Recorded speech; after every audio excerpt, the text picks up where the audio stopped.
তলাবুল ইলমি ফরিদাতুন আলা কুল্লি মুসলিম। আল্লাহ পাক রব্বুল আলামিন বললেন, ইয়া আইয়ুহাল্লাযীনা আমানু কুতিবা আলাইকুমুস সিয়ামু কামা কুতিবা আলাল্লাযীনা মিন ক্বাবলিকুম লাআল্লাকুম তাত্তাকুন।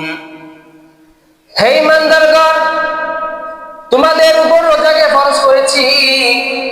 30টা রোজা, রমজানের 30টা রোজা তোমাদের উপর ফরজ করেছি, যা শুধু তোমাদের ক্ষেত্রে নয়, তোমাদের অতীতে যারা ছিল তাদেরকেও আমি ফরজ করেছিলাম। শুধু আমাদেরকে আল্লাহ পাক রব্বুল আলামিন এই রোজা ফরজ করে নাই, আমাদের অতীতে যারা ছিল সবার উপর রোজা ফরজ ছিল।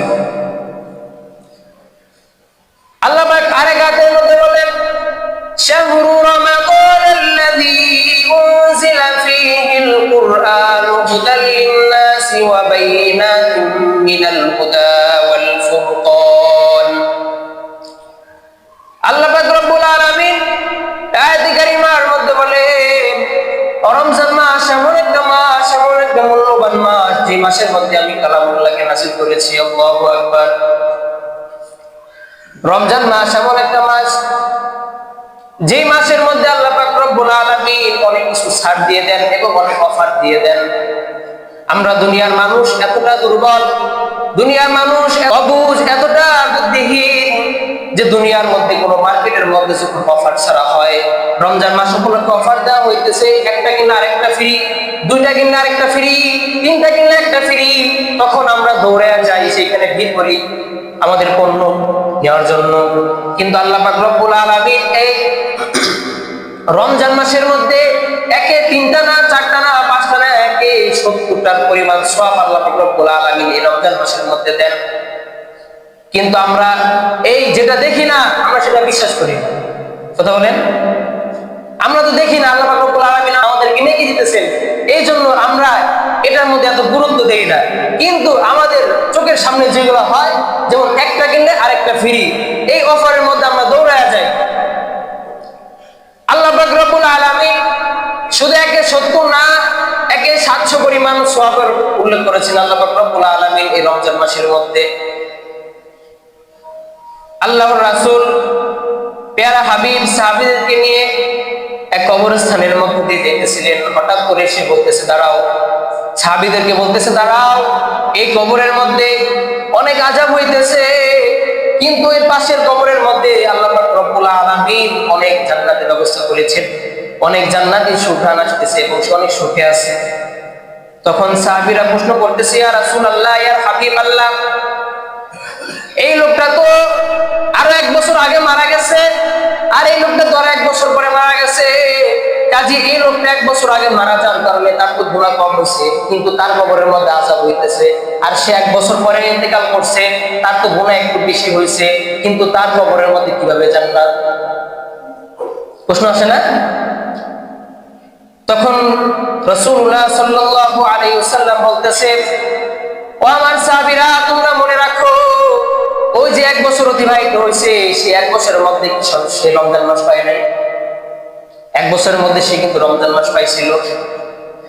রমজান মাস সাধারণ কোনো মাস না, রমজান মাস এমন একটা মাস, যে মাসের মধ্যে আল্লাহ পাক রব্বুল আলামিন উজাড় করে দেন, বান্দারা তোমরা যে যেটাই চাইবা, যখন চাইবা, যেই সময় চাইবা, আমি আল্লাহ পাক রব্বুল আলামিন তখন তোমাদেরকে দিয়ে দিব। প্রথম 10 দিনকে আল্লাহ পাক রব্বুল আলামিন রহমতের 10 দিন হিসেবে গণনা করেছেন। প্রথম 10 দিনের মধ্যে আল্লাহ পাক রব্বুল আলামিন রহমত বলে রেখেছেন, সেই 10 দিন আল্লাহ পাক রব্বুল আলামিন রহমত দিয়ে থাকেন। বান্দারে, এই প্রথম 10 দিনের মধ্যে যদি তুমি গুনাহ মাফ না করাইতে পারো, সমস্যা নাই। দ্বিতীয় আবার 10 দিন তোমাকে দেওয়া হইল মাগফিরাত, এই 10 দিন তোমাকে আমি গুনাহ মাফ করে দেব। এই মাগফিরাতের 10 দিনে যদি গুনাহ মাফ না করাইতে পারো, সমস্যা নাই। এর পরবর্তী আরো 10 দিন তোমাকে দিলাম নাজাতের 10 দিন। এই নাজাতের 10 দিনের মধ্যে তুমি তোমার গুনাহ মাফ করায় ফেলো। আল্লাহ পাক রব্বুল আলামিন বললেন, বান্দারে, এই নাজাতের 10 দিনের মধ্যেও যদি না পারো, তবে একটা রাত তোমাদেরকে আমি দিতেছি, সেটা হচ্ছে শবে কদরের রাত। শবে কদরের রাত যেটা কোনো সাধারণ রাত না, যেটা কোনো সাধারণ রাত না, এই রাতের মধ্যে আল্লাহ পাক রব্বুল আলামিন পরিপূর্ণ কালামুল্লাহ নাযিল করেছেন। আল্লাহ পাক রব্বুল আলামিন বলেছেন শবে কদরের রাত সাধারণ কোনো রাত না, হাজার হাজার বছরের চাইতেও, হাজার হাজার রাতের চাইতেও এটা হচ্ছে অনেক মূল্যবান একটা রাত। সুবহানাল্লাহ। এই রাতের মধ্যে তুমি যেটাই চাইবা বান্দা, আমি সেটাই তোমাকে দিয়ে দেব। রমজান মাস এমন একটা মাস, রমজান মাসে কবরবাসীদের আযাব আল্লাহ পাক রব্বুল আলামিন নাযিল করে দেন। রমজান মাস এমন একটা মাস যে মাসের মধ্যে আল্লাহ পাক রব্বুল আলামিন শয়তানকে বন্দী করে। এখন প্রশ্ন আসতে পারে, শয়তান যদি বন্দী হয়ে যায় তাহলে এই যে ওয়াসওয়াসা আছে, আমরা যে শয়তানের মানে মানুষ শয়তানি করে, এটা কোথা থেকে আসে, এটা কিভাবে আসে? প্রশ্ন আসে না? মানুষের গাছের চুরি করে, পরে দোকানের টাকা মাইরা খায়, দোকান থেকে পাকি নেয়, পাকি নিয়ে টাকা দেয় না, এখান থেকে চলে যায়, মানুষকে মারে, মানুষের সাথে বেইমানি করে, মানুষের হক মেরে খায়, মানুষের জায়গা জমি আত্মসাৎ করে। এটা কিভাবে? শয়তান যদি বন্দী থাকে তাহলে এটা কিভাবে হয় বলে না? এটা হচ্ছে আমাদের নফসের ধোঁকা। এটা হচ্ছে আমাদের কিসের ধোঁকা? আমাদের নফসের ধোঁকা। নফস তিন প্রকার: নফসে আম্মারা, নফসে লাওয়ামা, নফসে মুতমাইন্না। নফসে আম্মারা এমন একটা নফস যে কিনা সব সময় খারাপের দিকে ডাকতে থাকে, যে কিনা সব সময় খারাপের দিকে ডাকতে থাকে। আরে এখন কেউ নাই, চুরি করে ফেল, কেউ দেখবো না, সমস্যা নেই, চুরি করে ফেল, চুরি করে ফেল। এটা হচ্ছে কিসের? নফসে আম্মারা ধোঁকা। আর নফসে লাওয়ামা যেটা, সেটা হচ্ছে ভালোর দিকে ডাকে। কিরকম? যে আরে এটা কইরা ফেলবো আমি, কেউ দেখতেছে না, ঠিক আছে, আল্লাহ তো দেখতেছে, থাক ছেড়ে দিই। এটা হচ্ছে নফসে লাওয়ামা।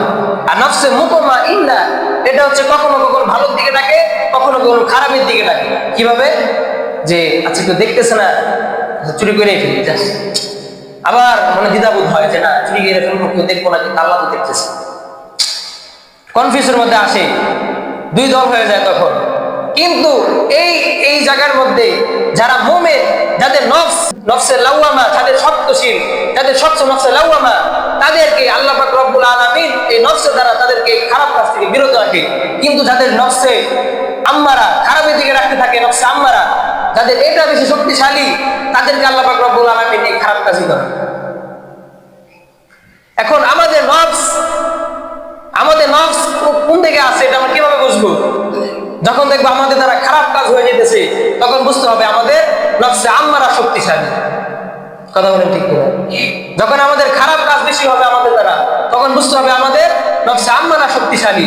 আর যখন আমাদের দ্বারা ভালো কাজ হবে, তখন বুঝে নেবেন আমাদের নফসে লাওয়ামা শক্তিশালী। আর যদি মনে করেন আপনার মানে খারাপ কাজই করতেছেন, মানে দ্বিধাবোধ হইতেছে, তারপর খারাপ কাজের দিকে অগ্রসর হইতেছেন, তখন বুঝবেন আপনার নফসে আম্মারা শক্তিশালী। এই নফসে আম্মারা শক্তিশালী হওয়ার কারণ হচ্ছে আমাদের ঈমান দুর্বল। আমাদের ঈমান দুর্বল হওয়ার কারণ, এই কারণে আমরা নফসটাকে আমরা ফিরাতে পারি না, খারাপ কাজের মধ্যে চলে যায়। এই যে রমজান মাস আসবে, রমজান মাসের মধ্যে আমাদের করণীয় হচ্ছে রোজা রাখা। শুধু আমাদেরকে রোজা রাখা না, আমাদের ছেলে সন্তানদেরকেও আহ্বান করা, রোজার জন্য হুকুম দেওয়া। নবী কারীম সাল্লাল্লাহু আলাইহি ওয়াসাল্লাম বলেছেন, তোমার সন্তান যখন 7 বছর হবে, তখন তাকে ইসলামের হুকুমের দিকে তাকে হুকুম দেওয়া, যে ইসলামের যে সমস্ত হুকুম রয়েছে, বিশেষ করে ফরজগুলো রয়েছে, ফরজগুলোর প্রতি তাদেরকে হুকুম দেওয়া। তখন সে যদি না করে, তাকে বেশি কিছু বলা যাবে না। কিন্তু যখন 10 বছর হবে, তখন এই ইসলামের হুকুমের জন্য, এই ফরজের হুকুমের জন্য প্রয়োজন তাকে শাসন করো, তার গায়ের মধ্যে বেত্রাঘাত করো। কিন্তু আমরা কি করবো? রমজান মাসে আসলে দেখা যায় যে আমাদের ছেলে সন্তান বালেগ হয়ে গেছে, মেয়ে বালেগা হয়ে গেছে, কিন্তু আমরা কি করি? তাদের শরীর স্বাস্থ্য নষ্ট হয়ে যাবে দেখে আমরা তাদেরকে রোজা রাখতে দিই। মা উঠ, বাবা উঠ, রোজা রাখবি না? বলতেছে আজকে না, কালকে রাখ। শরীর স্বাস্থ্য নষ্ট হয়ে যেতেছে, আজকে ঘুমা, কালকে রাখিস। মনে রাখবেন কিয়ামতের ময়দানে এই সন্তান আপনার জন্য সুপারিশ করবে আল্লাহ রব্বুল আলামিনের কাছে, রব্বানা আতিহিম বিআফাইনি মিনাল আযাবি ওয়ালআনহুম লা'নান কাবীরা। রব্বে কারীম, দুনিয়াতে আমি বুঝি নাই, কিন্তু আমার পিতামাতা বুঝতো, আমাকে রোজা রাখতে দেয় নাই।